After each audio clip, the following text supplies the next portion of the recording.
How's it going, everyone? Welcome back to Ishake Adventures, and welcome to our first official dive video. So I'm here on the Great Barrier Reef teaching a advanced course, and we're doing fish identification right now. So all the people that are swimming around me are my students.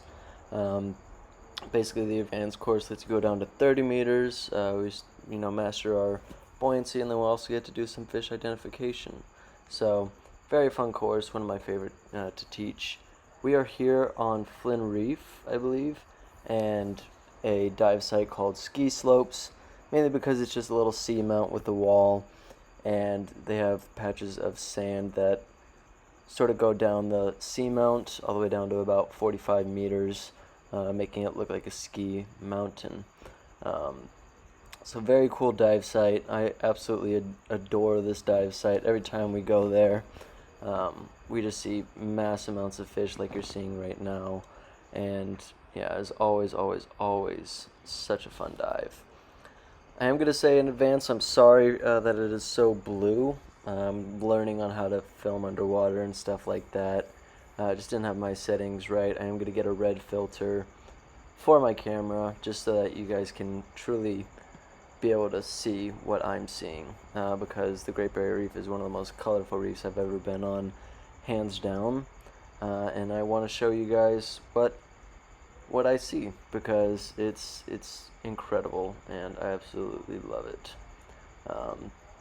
One of the main reasons that I love Ski Slopes is sometimes we have rare appearances, such as some celebrities we got here. So you guys might recognize these from Nemo. These are Moorish idols, and very cool fish. His name was Gil in Finding Nemo.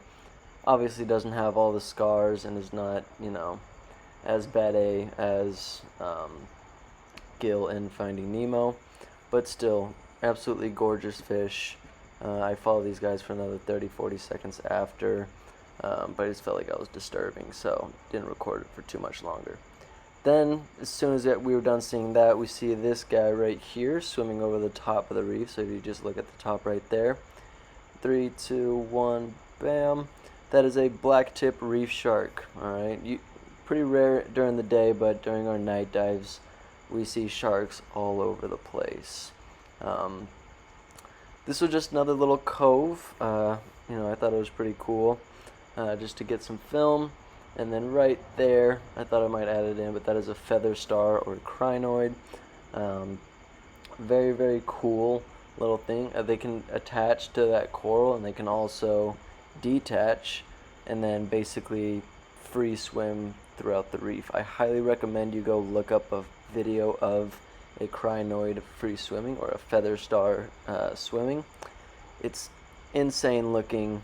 Just shows you how alienated the underwater world is, and it'll blow your mind like it did when I saw my first one. This little guy right here is a juvenile black and white snapper. So they look a lot different from when they are juveniles from when they are full-grown adults. Basically, this is because when they're in their adult form, they can be pretty aggressive towards others of their kind and will actually attack them. So this cool fish has made the adaptation to make their juveniles or babies look different than their adult version, mainly so that the full-grown mature ones will not attack their own young. So very cool adaptation. A bunch of fish do this, and yeah, just one of my favorite things. Shows that fish are smart actually sometimes. These guys, I actually don't know. I really tried to look up on what they're called. I believe they're a type of damselfish, but I just need to get a fish ID book. These next little guys were a treat.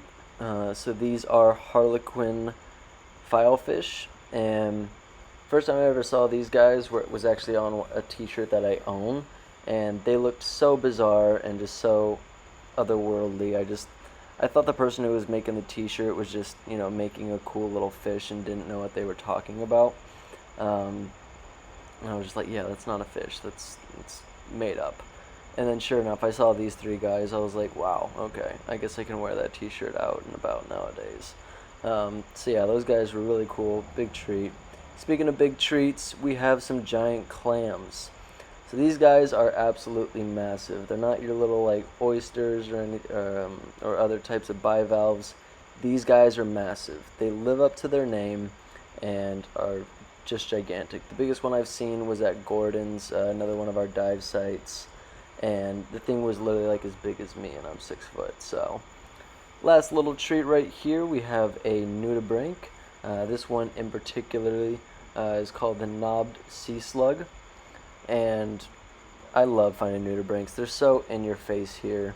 When me and my girlfriend were looking for nudibranchs all over in Utila, you know, they were literally like the size of the white on your fingernail and just absolutely impossible to see. But these guys are just, you know, like entire things. Sorry my lens or camera cover was in the way of that, but yeah, love nudibranchs. And last but not least, when we end the dive, we always have these red bass or red mangrove jacks that basically chill under our boats. They eat the food scraps.